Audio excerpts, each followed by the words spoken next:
Buenos días a todos, espero que tenga buen audio o que me alcancen a escuchar al menos. Vamos a hacer un taller básico, inicial, de ventilación mecánica.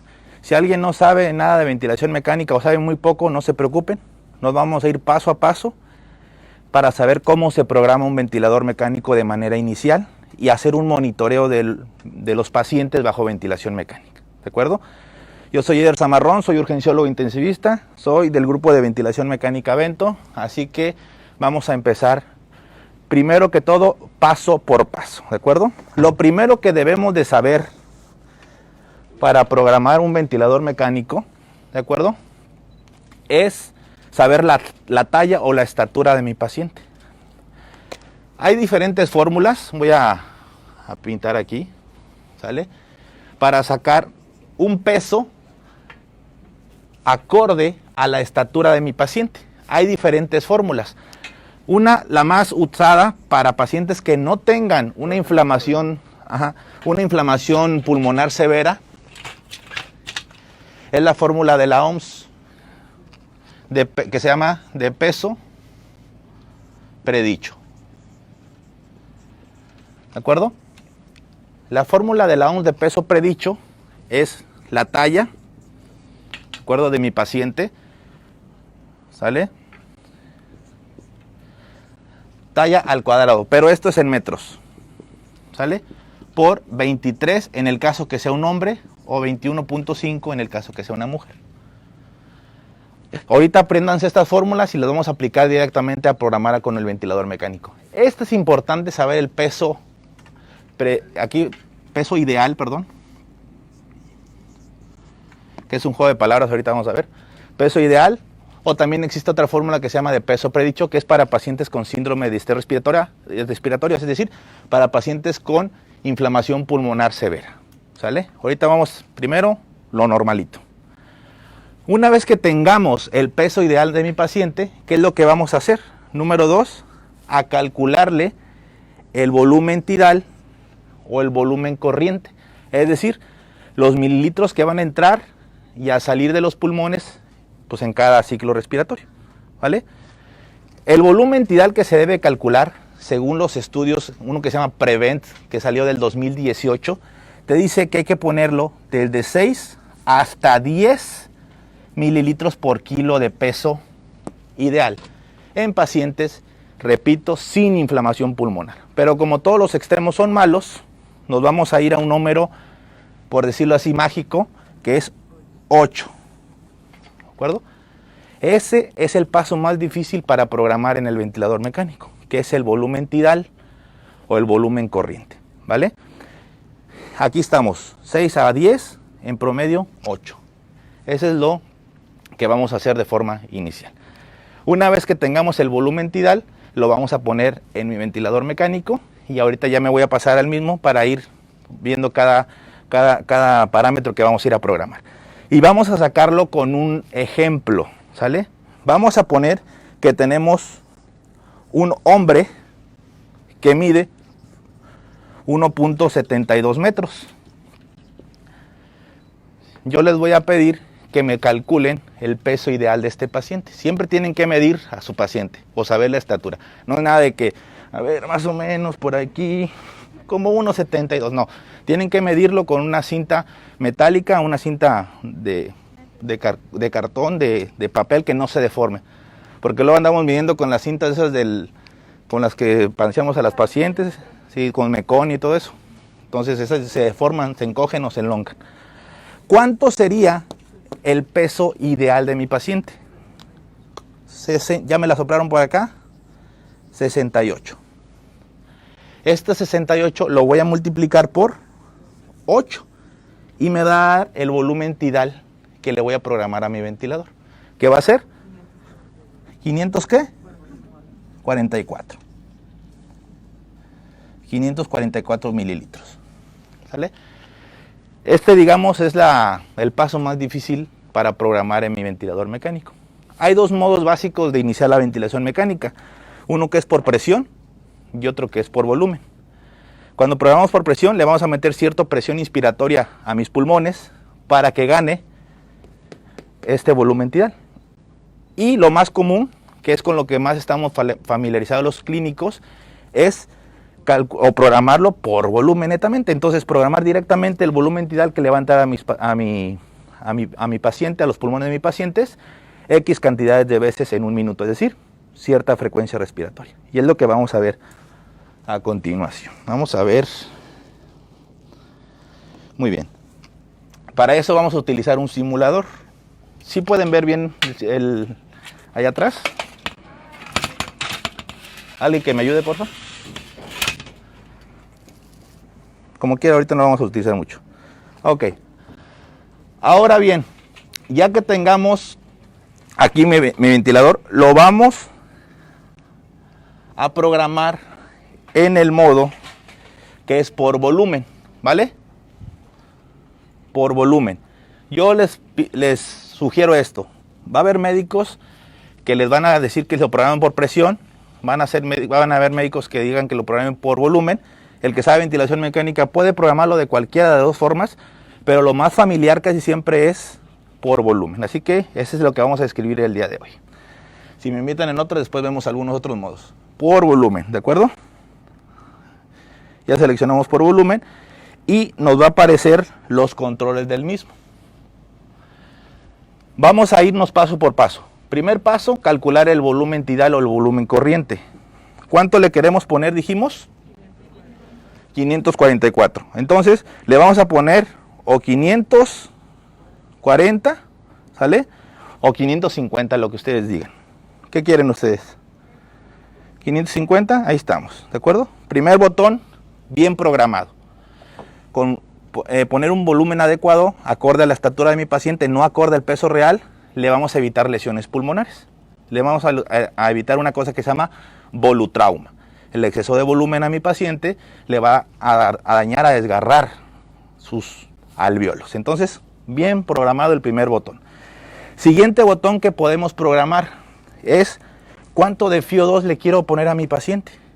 La fracción inspirada de oxígeno sabemos que es al 21%. Entonces, para iniciar la ventilación mecánica, ¿cuánto le quisieran poner a usted o su paciente? ¿Cuánto? Lo que ustedes digan. Desde 21 hasta el 100%, lo que escojan. ¿Con qué quieren iniciar? 50. Si ella dice 50 es correcto. Si ella dice 30 es correcto. Si alguien por allá dice 100 es correcto. Si alguien dice por allá 80 es correcto. Todos es correcto. No importa con cuánto inicies. Importa la meta de saturación. La meta de saturación que vamos a tener, así en general, en pacientes no estamos hablando de SDRA porque todos creen que hablar de ventilación mecánica es igual a hablar de síndrome de distrés respiratorio agudo y no es así. Con que tengamos una meta del 92 al 96% de saturación es correcto. Entonces, por acá, para allá voy a darle pie a alguien más, le vamos a poner a 30 de FiO2 y vemos cómo satura ahorita que conectemos ya a mi paciente, ¿vale? Siguiente botón a programar, el PIP, ¿vale? Que es la presión positiva al final de la expiración. Presión positiva al final de la expiración. Es decir, ¿qué presión le voy a dejar a los pulmones para evitar que se colapsen? Eso es lo que vamos a programar. Con esto evitamos algo que se llama atelectrauma, es decir, que evitar que se colapsen los alvéolos, que se cizallen y que se inflamen. Entonces, por eso hay que ponerle siempre un poquito de PIP. Dicen por ahí que 5 de PIP y un vaso de agua no se le niega a casi nadie. ¿De acuerdo? Entonces, ahorita vamos a hablar de algunas situaciones en las que no vamos a ponerle 5 de PIP. ¿De acuerdo? Muy bien. 5 de PIP a 8 de PIP es bastante correcto. Si el paciente tiene un índice de masa corporal más de 30, 8. Si tiene más de 40, 10. ¿De acuerdo? ¿Por qué? Porque los obesos, lo que nos pasa es que disminuimos algo que se llama capacidad residual funcional. Es decir, tenemos menos reserva, menos colchoncito de aire en los pulmones. ¿Por qué? Pues porque tenemos una panzota, esa panza comprime los hemidiafragmas y causa más colapso. Entonces tenemos que tratar de solventar ese problema, poniéndole 8 cuando es un IMC más de 30 o 10 cuando es un IMC más de 40, es decir, pacientes muy obesos, ¿verdad? Si alguien nos está viendo por ahí, pues no es nada personal, ¿eh? Ok, 5, vamos a iniciarle. Hay situaciones en las que no podemos iniciar con 5. ¿Alguien las recuerda? Los que han seguido los videos. Tienes que ponerle menos. Pacientes, acuérdense bien, que intuben por una tromboembolia pulmonar, tienen que ponerle Z-PIP, o sea, ZIP, 0 de PIP. ¿Por qué? Porque el tener una presión continua en los pulmones, en el tórax, va a hacer que aumente la poscarga del ventrículo derecho y se van a chocar más esos pacientes. ¿Sale? Entonces, ZIP. Si tienen un paciente con una hemorragia grave que le esté causando un shock hemorrágico, tienen que ponerle 2 o 3 de PIP para que el retorno venoso no se afecte y no haya más hipoperfusión. ¿De acuerdo? Entonces, eso hay que tenerlo muy, muy, muy en cuenta. Entonces, ahorita, como es un paciente, vamos a suponer que lo vamos a intubar porque es un TCE. Le dieron un batazo en la cabeza, lo tienen que intubar y estamos programando el ventilador mecánico. ¿Sale? Entonces, con 5 de PIP ya evitamos el atelectrauma. ¿Sale? Ahora bien, hay otra cosa que se llama biotrauma, que es una inflamación de los alvéolos, que es por volutrauma, por lo que vimos previamente, por atelectrauma y también por poner mucho FiO2. Por poner FiO2 muy alto que saturen los pacientes más del 98% o FiO2 al 100%, libera radicales de oxígeno que inflaman más los alvéolos. Así que hay que tener cuidado con eso. Muy bien. Ahora, vamos a ponerle, ya tenemos, recordemos, volumen tidal, PIP y FiO2. Ahora vamos a ponerle esto que se llama disparo, trigger, gatillo, sensibilidad inspiratoria, de chorro de formas que le llaman. ¿Por qué? Porque lo que hace la industria es tratar de hacernos más complejos las cosas. Eso es lo que hace la industria. ¿De acuerdo? ¿Qué significa el trigger? Es el valor, y eso me lo enseñó un maestro que ni siquiera se de acordar, un tal Rivas Castelán. Hace mucho tiempo me lo enseñó. Fíjense bien, el disparo, trigger o gatillo es ese valor que le vas a poner al ventilador, ¿sale? Para que detecte cuando el paciente tenga un esfuerzo inspiratorio. Cuando el paciente tenga un esfuerzo inspiratorio suficiente que lleve al valor que le pusimos al ventilador, entonces va a abrir la válvula inspiratoria y va a abrir la válvula inspiratoria y va a liberar hacia los pulmones el volumen tidal que le programamos. ¿Sale? A eso se llama asistencia ventilatoria o un paciente asistido por volumen. ¿Cuánto es lo normal? Depende si es por flujo o por presión. Por flujo, aquí lo vamos a poner, por flujo se puede poner de 1 a 3. ¿Vale? Por flujo. ¿Cuándo es por flujo? Por flujo es un poco más cómodo para el paciente porque solamente el ventilador detecta cuando hay un cambio de flujo hacia los pulmones del paciente, le abre la válvula. Pero también puede ser por presión.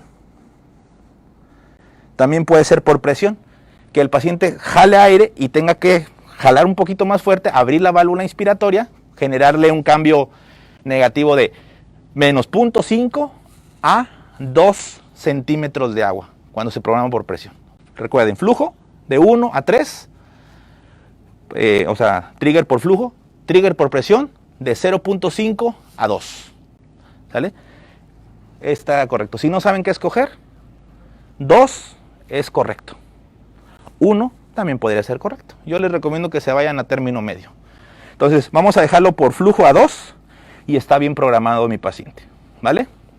Siguiente botón a programar va a ser la frecuencia respiratoria. ¿Con cuánto se inicia de frecuencia respiratoria? Entre 12 a 16, porque estamos en Tampico. Porque aquí respiramos un poco menos rápido que si se fueran a otras ciudades. Hemos ido a dar talleres a Bolivia, a diferentes partes de Bolivia y a La Paz específicamente. Todos en La Paz respiran más rápido, andan respirando alrededor de 20. Si se van a la Ciudad de México, o sea, sobre todo a alturas más de 1000, 1500 metros sobre el nivel del mar, tienden a respirar a 20. Entonces, por eso los libros de fisiología respiratoria o de ventilación mecánica dicen de 12 a 20. Pero, como bien dice la compañera, entre 12 a 16 es una muy buena número. Hicieron una encuesta a muchos intensivistas que cuánto iniciaban y casi todos caían en 15. A iniciarle con 15. Pero repito, no importa la frecuencia respiratoria que le vayamos a poner. Importa ¿Qué importa? La saturación la manejamos con el FiO2 y también un poco con el PIB. Si respira más rápido, ¿qué se le barre?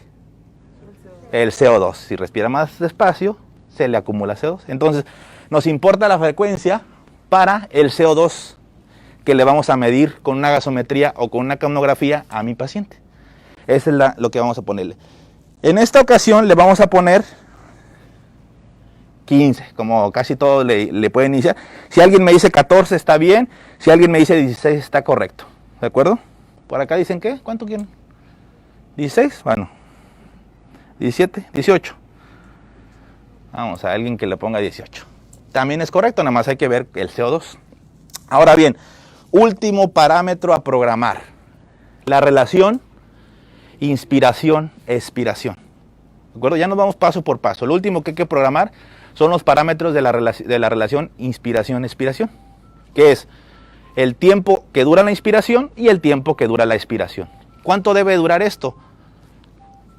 Un tiempo de inspiración por 2 tiempos de expiración. Eso es lo fisiológico, porque nuestro árbol bronquial está distribuido de tal forma que el aire batalla menos para entrar que para salir. Eso es fisiológico, ¿de acuerdo? Por una relación ahí de diversificación de las ramas o árbol bronquial. Eso es normal.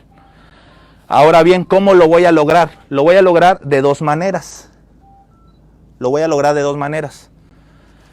Hay ventiladores que vamos a programarle tiempo inspiratorio y hay ventiladores que le vamos a programar flujo inspiratorio. Son las 2 formas de programarle la IE a mi paciente después que escogimos los parámetros previos, específicamente la frecuencia respiratoria. Este ventilador que vemos aquí tiene tiempo inspiratorio. Si tiene tiempo inspiratorio, le vamos a poner el necesario para que haya una IE 1 a 2 acorde a la frecuencia respiratoria. Y eso es muy sencillo. Este tiene tiempo, ¿verdad? Tiene tiempo inspiratorio. A la madre. No, hombre. Bueno, está bueno. Creo que por aquí podemos hacer el cálculo. Hay que resolver. ¿Vale? Muy bien. Porque este sí es bien importante que lo vean. Ahí les va.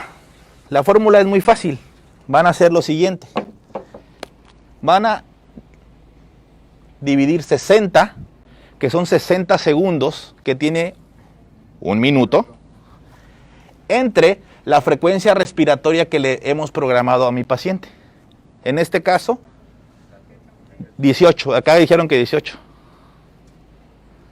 18, ¿dale? Vamos a poner aquí arriba 18. Entre 3.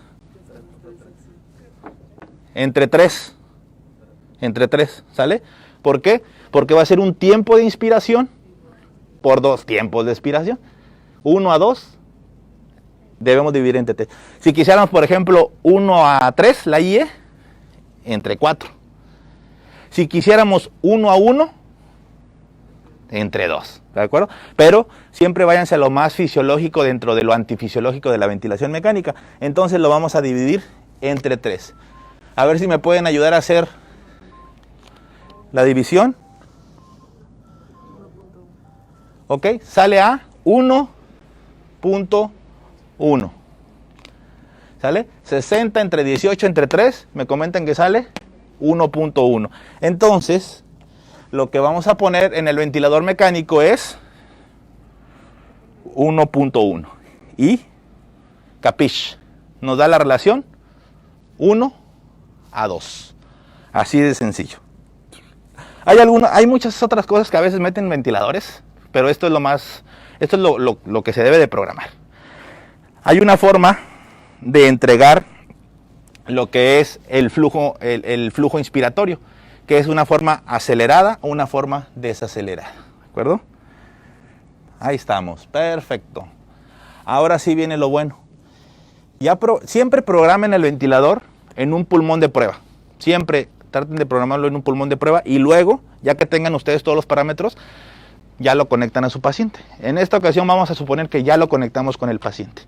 Y vamos a estar viendo 3 cosas que les recomiendo, así básicas, cuando vamos empezando ventilación mecánica que vean. 1 es que tenga una presión pico por abajo de 35. La presión pico es la presión total que genera el sistema respiratorio al entrar el volumen tidal a los pulmones. Entonces, debe de estar abajo de 35. Si está arriba de 35 de presión pico, genera otra lesión pulmonar que se llama barotrauma. El barotrauma es un neumotórax causada por la ventilación mecánica. Entonces, no queremos que se rompan los pulmones de nuestro paciente. De preferencia, sería un gran honor, sería un gran detalle que no le generemos un barotrauma a nuestros pacientes. ¿De acuerdo? Si le ponemos un volumen acorde a esto, difícilmente le vamos a causar eso. Al menos que los pulmones de los pacientes estén muy inflamados o que tengan un broncoespasmo muy severo. ¿De acuerdo? La obstrucción del tubo no te va a generar luego el neumotórax porque nada más topa. Ah, sí, claro, pero hablamos de neumotórax, o sea, por ejemplo, si se dobla el tubo, afortunadamente no te va a reventar los pulmones, pero pues sí, no se va a ventilar el paciente. Sale una cosa por otra, sale mal como quiera. Muy bien, perfecto. Entonces aquí tenemos una presión pico de 19. Muy chido, muy padre. Menos de 35. En niños, menos de 31. Porque en niños su sistema respiratorio es un poquito más inmaduro, más lábil y se puede romper con mayor facilidad. ¿Vale? Muy bien, perfecto. Ahora bien, hay que ver cuánto está saturando. Este paciente neurocrítico que intubamos está saturando al 100% con FIO2 del 30. ¿Qué hacemos? ¿Se lo bajamos? ¿A cuánto se lo podemos bajar lo mínimo? Eso, muy bien. Hace años, bueno, de hecho hace algunos meses, esto era inconcebible para muchos. Poner FIO2 al 21. Dicen, mejor extúbalo. Pues si creen que se puede extubar un paciente neurocrítico. Pues no, ¿verdad? Muy bien, perfecto. Ahí estamos. 21% de FIO2 y vamos a ver cuánto satura. Nos vamos a esperar más o menos entre 5 a 20 minutos son lo máximo cambio para ver saturación. El ventilador mecánico se trata de cuidar o que evite que sucedan varias cosas. Uno, es que se vayan las presiones pulmonares muy altas. Y dos, que tengamos inadecuados gases, porque justamente el ventilador lo que quiere es restablecer los gases. Entonces, un gas es el oxígeno, que ya estamos manejándolo aquí. ¿Y el otro gas cuál es? El CO2. Perfecto. Para un CO2, ¿qué es lo que tenemos que hacer? O una gasometría arterial o una capnografía. Lo ideal sería que en cualquier unidad crítica, llámese quirófano, llámese ambulancia, llámese urgencias, unidad de cuidados intensivos, debe haber una capnografía. Eso es lo ideal para evitar tantas gasometrías. Pero, si no, pues una gasometría. Cualquiera de las dos. Muy bien. Vamos a poner un ejemplo de que ya le tomamos la gasometría a mi paciente. Vamos a poner que ya le vamos a tomar una gasometría a mi paciente. Viene la interna o el interno, pero el interno que va entrando y la enfermera le tiene que enseñar cómo tomar la gasometría. Se prepara la gasometría, ahorita te voy a enseñar cómo. Ya el interno va, busca y todo bien contento porque le van a enseñar a tomar una gasometría. En lo que preparan todo, ustedes tienen que echar ojo a otras cosas, que es a los gráficos del ventilador. Casi nadie sabe ver los gráficos del ventilador. Pero no se preocupen. Estoy en vivo, ¿ah?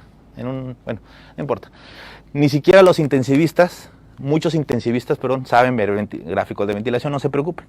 Ni siquiera algunos especialistas, o sea, no crean que es algo que, no sé, muchos no lo saben, pero ahorita vamos a aterrizar lo que se va a ver en cada gráfico. En el primer gráfico se va a ver presión sobre tiempo. En el segundo gráfico, flujo sobre tiempo. Y en el tercer gráfico, volumen sobre tiempo. Este ventilador tiene capnografía. Pero bueno, es una chulada esto, pero pues luego no lo tenemos. Los tres gráficos de arriba son los que vemos regularmente en nuestros ventiladores mecánicos. Si se dan cuenta, vean ustedes que se aumentan las presiones pulmonares y se bajan las presiones pulmonares. Se aumentan la presión pulmonar, se baja. Se aumenta, se baja. Esto es en relación a cuando entra el volumen a los pulmones y se sale el volumen de los pulmones. Entra volumen a los pulmones, se sale el volumen de los pulmones. Entonces, entra volumen y gana presiones. Se sale el volumen, bajan presiones, pero no bajan las presiones totalmente a cero. ¿Por qué? ¿Por qué no bajan completamente a cero? Exactamente, muy bien, porque existe un PIP o una presión positiva al final de la expiración. ¿Cuánto? 5. Por eso aquí están aproximadamente a 5. ¿Sale? Entonces los cambios de presiones van de 5 a presión pico. De pip a pico. De pip, o sea, de presión positiva al final de la expiración, a pico. ¿Vale? Así de sencillito. Ahorita vamos a desenmascarar otra presión que nos importa, que se llama presión meseta. Vamos, diría ya el destripador, vámonos por partes.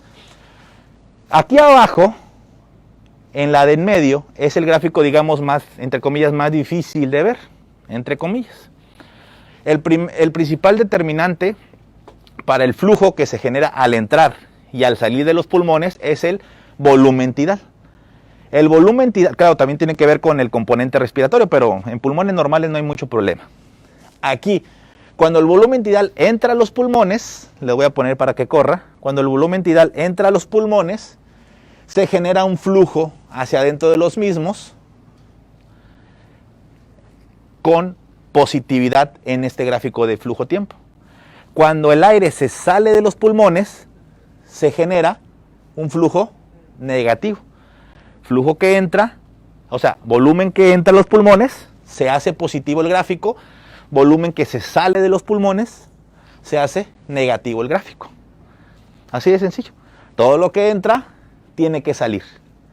Después les voy a dar diferentes tips para enfermería, para que sepan cuánto aspirar a su paciente, etcétera, ¿de acuerdo? Entonces, aquí entra y sale. Entra y sale. Volumen que entra, volumen que sale. Volumen que entra, volumen que sale. Cuando el volumen entra, genera un flujo inspiratorio y aumento de las presiones pulmonares. Eso es lo que estamos viendo en los gráficos nada más.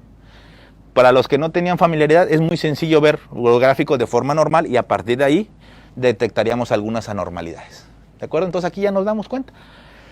Aquí en el ventilador mecánico, en el gráfico de presión-tiempo, aquí no existe ninguna onda de deflexión negativa antes del ciclo respiratorio. Cuando no hay ninguna onda de deflexión negativa, significa que el que está empezando la ventilación mecánica es el propio ventilador. Si hubiera una ondita de deflexión negativa aquí, un piquito para abajo, y luego el ciclo, significa que está empezando el paciente. Y en lugar de tener una frecuencia respiratoria de 16, a lo mejor tendría 18, 20, 22. Ahí se llama, lo primero que les dije, esto se llama controlado por volumen, pero si lo empezaría el paciente se llama asistido por volumen. Esa es la diferencia entre asistido y controlado. Lo determina el diafragma del paciente, o sea, la fuerza inspiratoria del paciente. Perfecto, vámonos. Ahora sí, vamos a... Ya, por fin nos llega la gasometría. Nos llega la gasometría y tiene un pH de 7.48, tiene un CO2 de 30 y tiene un bicarbonato de 24. Les recomiendo que vean, ya tengo la gasometría y ahora qué hago, en el canal de YouTube Entrenamiento en Áreas Críticas. Ese video te habla acerca de qué hacer cuando te llega una gasometría, cuando programaste ya un ventilador mecánico, como en este caso. Van a ver que les va a ser de mucha utilidad. Pero ahorita lo vamos a hacer aquí en la práctica. Si el pH está alto, más de 7.45, el CO2 está menos de 35 y el bicarbonato está normal, esto se llama alcalosis respiratoria. ¿Qué significa? Que el paciente está exactamente aumentando su volumen minuto. O sea, el volumen minuto es consecuencia de la frecuencia respiratoria y del volumen tidal. Entonces, ¿qué es lo que haríamos? Bajarle el volumen tidal o bajarle la frecuencia respiratoria. Pero si ya nos quebramos la cabeza haciendo el cálculo del volumen tidal y es protector, pues mejor vamos a bajar la frecuencia respiratoria. Ya nos dejamos de problemas. Entonces, ahora vamos a bajar la frecuencia respiratoria para que el CO2 nos quede. ¿A cuánto quieren dejarlo aquí a nivel del mar? Entre 35 a 45, pero hay que siempre ver qué patología es. En este caso es un neurocrítico. Lo ideal en un neurocrítico es mantenerlo entre 35 a 38, no más de 40, en neurocrítico. Entonces, podemos buscarle si quieren 38, es un número bastante bueno de CO2, pero recuerden, el rango es a nivel del mar, repito, entre 35 a 45. Si alguien nos está viendo o ventila pacientes a más de 1000 metros sobre el nivel del mar, su CO2 va a ser menor. Por ejemplo, en la Ciudad de México, el CO2 que buscan ellos es 33 más o menos. Mucho menor, más o menos 2. Entonces lo que vamos a hacer es subir este CO2 de 30 a 38. Ahora sí, viene un paso muy importante en el ventilador mecánico, que es la fórmula para ver cuánta frecuencia respiratoria le voy a poner. Porque no nada más la bajas así al chilazo, así al tanteo. Lo vas a bajar acorde a una fórmula, que es frecuencia respiratoria, lo que tengo entre lo que quiero. ¿De acuerdo? O sea, siempre piensen en eso. Por ejemplo, ustedes tienen a una pareja y eso es lo que tienes. Pero, pues a lo mejor quieres a otra. Digo, no sé. Entonces, ¿qué es lo que tengo? CO2 actual de 30, muy bien. CO2 actual de 30. Por la frecuencia respiratoria actual que tengo, que es 10, habíamos dicho 18. Porque acá dijeron 18.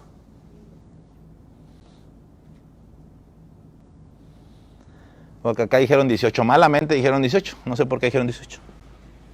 18, porque era con lo que habíamos hecho la programación inicial.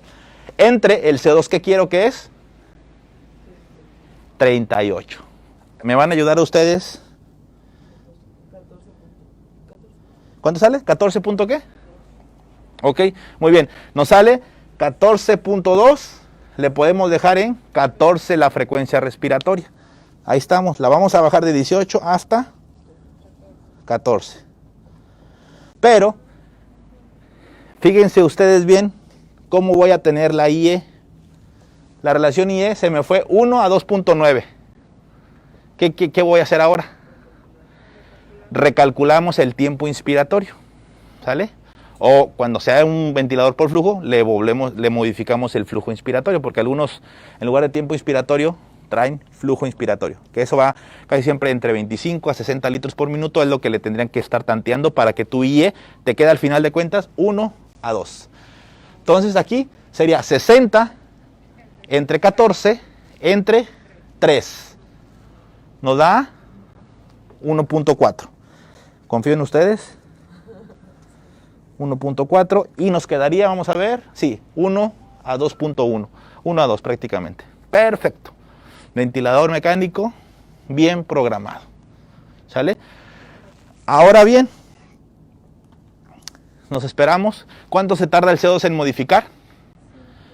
3 a 5 minutos. El CO2, 3 a 5 minutos y ya tienes el CO2 real. El oxígeno sí, más o menos entre 5 a 20 minutos es lo que tarda. Pegadito. Vean cuánto está saturando. 97%. Perfecto. Perfecto. El CO2 que nos va a dar con esto, pues va a ser alrededor de 38. No es tan exacto, pero alrededor de 38. ¿Este paciente se tiene que quedar sedado, sí o no? Bien sedado porque le dieron un batazo en la cabeza.